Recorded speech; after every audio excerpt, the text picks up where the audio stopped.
हिंदी साहित्य में फिर से एक बार आपका स्वागत है। इस वीडियो के अगले नाटककार मोहन राकेश, ये आधुनिकता बोध के नाटककार माने जाते हैं। 8 जनवरी 1925 को अमृतसर में उनका जन्म होता है। 3 दिसंबर 1872 ईस्वी में दिल्ली में निधन। इनका वास्तविक नाम मदन मोहन मुगलानी था। हिंदी साहित्य की उन चुनिंदा साहित्यकारों में से हैं जिन्हें नई कहानी आंदोलन का नायक माना जाता है। इनकी एक सबसे महत्वपूर्ण रचना जो हिंदी साहित्य में एक अलग स्थान बनाई है, उसका नाम है आषाढ़ का एक दिन। आषाढ़ का एक दिन 1958 ईस्वी में प्रकाशित होता है। यह एक ऐतिहासिक नाटक है।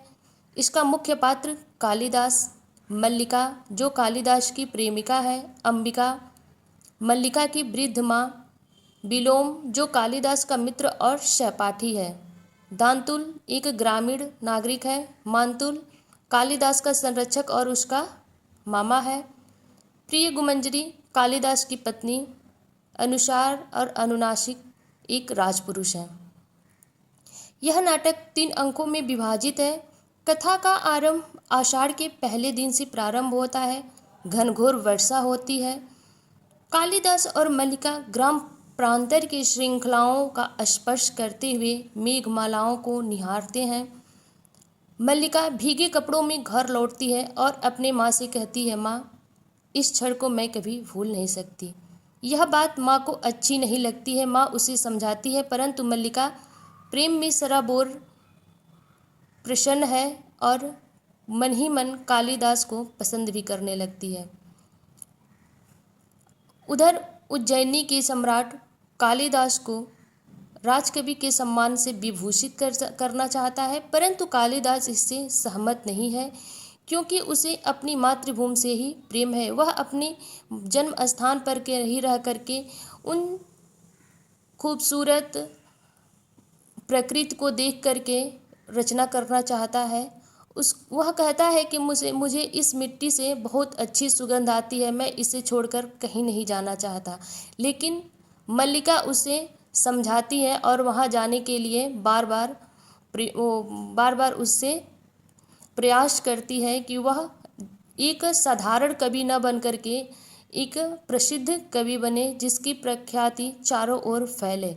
मातुल भी इससे सहमत है। जब वह उज्जैनी चला जाता है तो वहीं पर प्रथम अंक समाप्त हो जाता है। नाटक का दूसरा आरंभ उज्जैनी जाने के बाद प्रारंभ होता है। वहां जाकर कालिदास एक नया नाम धारण करता है, जो है मात्रगुप्त, और ऋतु संहार विश्व प्रसिद्ध रचना ऋतु संहार की रचना भी करता है। इससे प्रभावित होकर वहाँ का राजा प्रिय गुमंजरी से उसका विवाह कर देता है और वह उसके साथ कश्मीर राज्य भी दे देता है और वहाँ का अधिकारी कालिदास को बनाता है।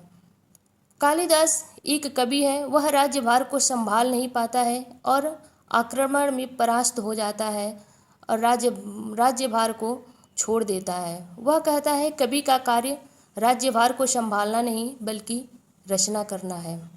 इधर मल्लिका की माँ की मृत्यु हो जाती है और घर की जिम्मेदारी, उसकी आर्थिक स्थिति बहुत खराब हो जाती है। मल्लिका इसके लिए कार्य करना भी शुरू कर देती है। विलोम उसे समझाता है कि कालिदास वहाँ जा कर के बदल गया है, वह अब राजकवि हो गया है, तुम उसे भूल जाओ। लेकिन मल्लिका उसे भूल नहीं पाती। वह राजकवियों के द्वारा या ग्रामीण पुरुषों से के द्वारा उसकी रचनाएं प्राप्त करती है और उसे पढ़ करके खुश हो जाती है। उसे अभी भी उम्मीद है कि शायद कालिदास मुझे लेने आ जाए। कश्मीर में इसका दूसरा अंक समाप्त होता है। तीसरा अंक कुछ दिनों बाद मल्लिका अकेले हो जाती है और वह एक विलोम के साथ रहने लगती है और उसके बच्चे की माँ भी बन जाती है। उसका एक छोटा सा बच्चा होता है।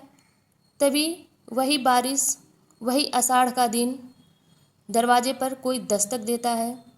मल्लिका जब दरवाज़ा खोलकर देखती है तो फटे पुराने कपड़े, बारिश में भीगे हुए, मिट्टी से सराबोर शरीर, कालिदास। यह देख करके मल्लिका की आंखें भर जाती है कालिदास भी रोने लगता है। कालिदास इस उम्मीद से जाता है कि अब मैं मल्लिका को लेकर के हमेशा हमेशा के लिए कहीं दूर चला जाऊंगा और रचना करूंगा, लेकिन ऐसा नहीं होता है। अभी दोनों एक दूसरे को देख करके रोते हैं, तभी घर में से एक छोटे बच्चे की रोने की आवाज़ आती है। कालिदास चौंक जाता है और उधर तब तक मल्लिका वहाँ से वापस जागती है और बच्चे को गोद में उठाती है। फिर दरवाजे पर आती है, तब तक कालिदास वहाँ से निराश होकर के चला जाता है और हमेशा के लिए कालिदास उस राज्य को छोड़ करके चला जाता है। यहीं पर नाटक का तीसरा अंक समाप्त होता है।